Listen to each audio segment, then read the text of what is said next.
Week 5 marks the official beginning of Unit 2, Perspective 1. The curriculum recommends going through Lesson 0 to 3, and this unit's 4 weeks. I had already informally started with some drawbox on Unit 1, and I had been through most of Lesson 1, having got to the rotated boxes exercise, which I did in color pencils, so I could better visualize the boxes.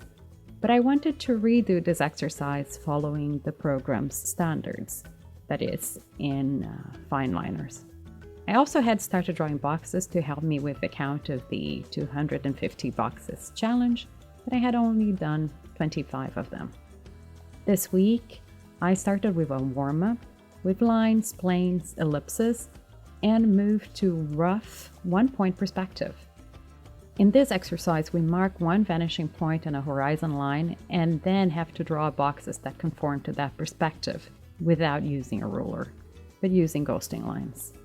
After this exercise, I decided to make my boxes practice in the same theme, but this time I wanted to see if I could draw 5 boxes that would converge to one vanishing point, but without marking down the vanishing point in the first place.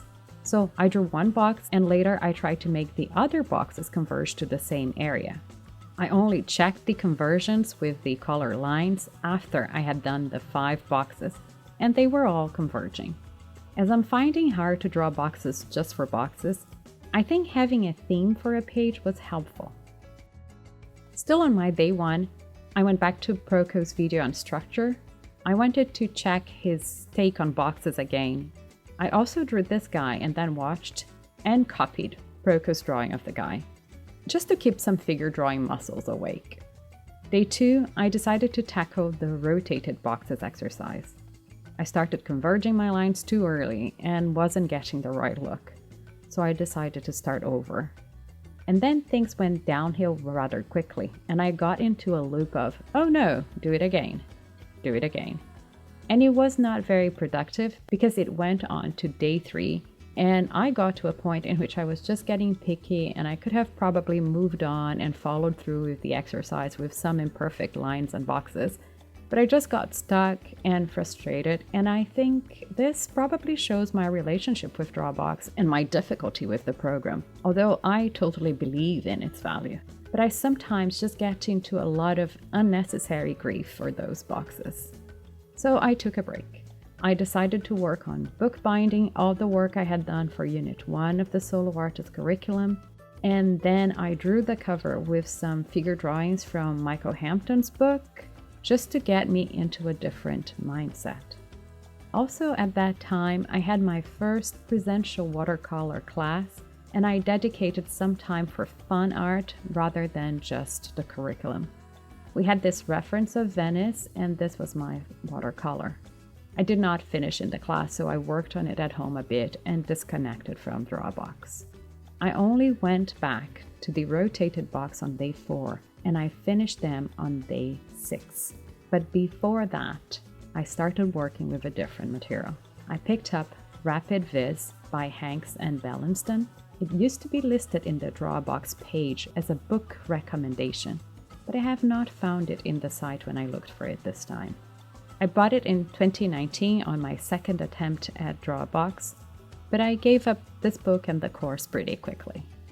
Unlike Drawbox, however, the point of the book is to get ideas on paper rather quickly, and the book showcases a variety of imperfect lines along the way. But behind this quick freedom, there's a rather technical, architectural-like approach to drawing. Much like Drawbox, the author suggests the use of fine liners as a medium, but they also say you can work with whatever you want. And also work with this box method and have a big focus on getting boxes right and then constructing things from it. And it's very much an exercise-based approach to learning. You are supposed to draw on the book, cut a page, and make a cube out of it to draw it.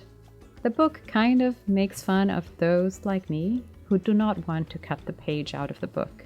Still, I did not do it, even though I thought it was a great idea to have a cube and also this circle on the top, as it can probably be very helpful with the ellipses.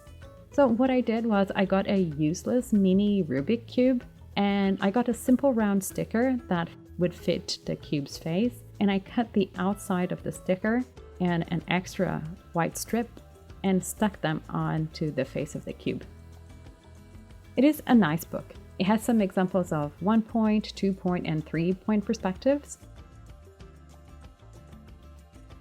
But one thing that is tough about this book is that it is very much exercise-based learning. And although the exercises are nice, there isn't an accompanying set with corrected responses. So if you are lost, it's not easy to get through with the material. But it was a good book for me this week. And I got up to this page, and I will show what I have done in a minute. In particular, when I got to this part here of dividing boxes, I really started finding boxes more fun. I probably needed more purpose in drawing boxes. So day 4, I started the rotated boxes again with this page. On day 5, I took a break from it and just read Rapid Viz and only fully finished the exercise on day 6. It was only on day 7 that I got to have more fun. I started with my cube and I had a hard time. My cubes are not cubes, they are boxes that are elongated. It's much easier to copy a box that has already been drawn than to draw a real one. My ellipses were also not great, so definitely something I need to practice this unit. I went on and drew some regular boxes and ellipses to practice, and then I started working with Rapid Viz on dividing squares in perspective, and then I really had fun with this part here. So I would draw a cube and then divide it into smaller cubes. Like this one here, that would be 1/4 of this bigger cube. All the cubes and boxes were drawn freehand. They were part of a set of suggested exercises that I did not work directly on the book.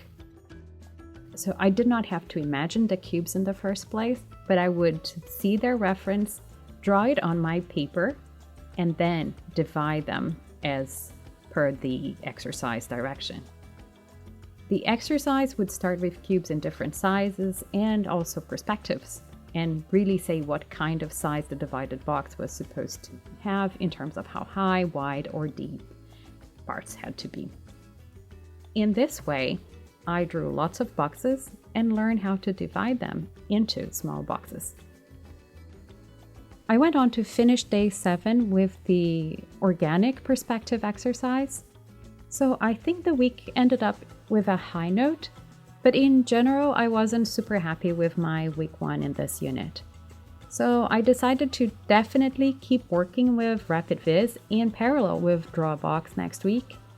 And I am considering getting Marshall Vandroff's perspective series that is also recommended in the solo artist curriculum to add more variety to the training and see if I can pull it through.